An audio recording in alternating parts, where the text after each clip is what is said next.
Aujourd'hui, on va travailler sur le kata Tedori, le Soto Kaiten-age. Donc, dans un premier temps, lorsque on va le travailler en solo, on va venir tendre le bras en imaginant que le partenaire vient de saisir le poignet. Une fois que la saisie sera effectuée, on va avancer, rapprocher le corps de la main, pivoter sur place dans un premier temps, retirer la jambe et tendre le bras vers l'avant. Une fois qu'on est dans cette position, la main qui est ici saisie, paume vers le ciel, va tourner vers le sol et on va retirer la jambe et la deuxième main va venir en contrôle. On récupère le poignet, on tend le bras et on projette.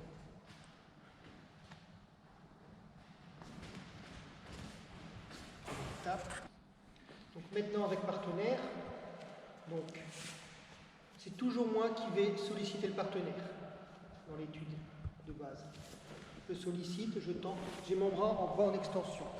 Okay. Je vais m'approcher, pivoter, retrait de jambe, ma main est bien vers l'avant. Les deux paumes sont tournées vers le ciel. La main saisie va tourner pour casser la force de saisie du partenaire. Et la deuxième main va venir contrôler la nuque. Ici, dans cette position, je rattrape la main, je donne l'extension et je n'ai plus qu'à avancer.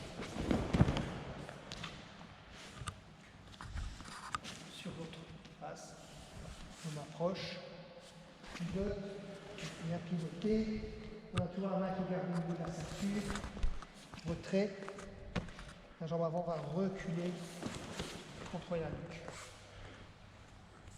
Extension du bras, projection.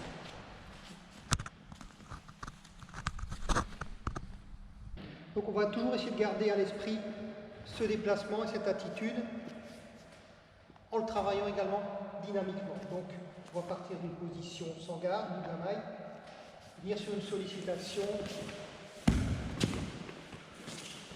et projeter.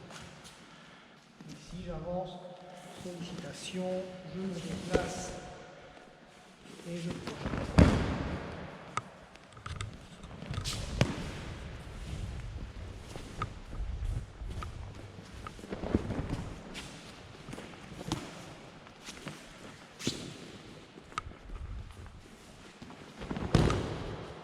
Donc ça, c'est une première façon d'envisager le Soto Kaiten-age.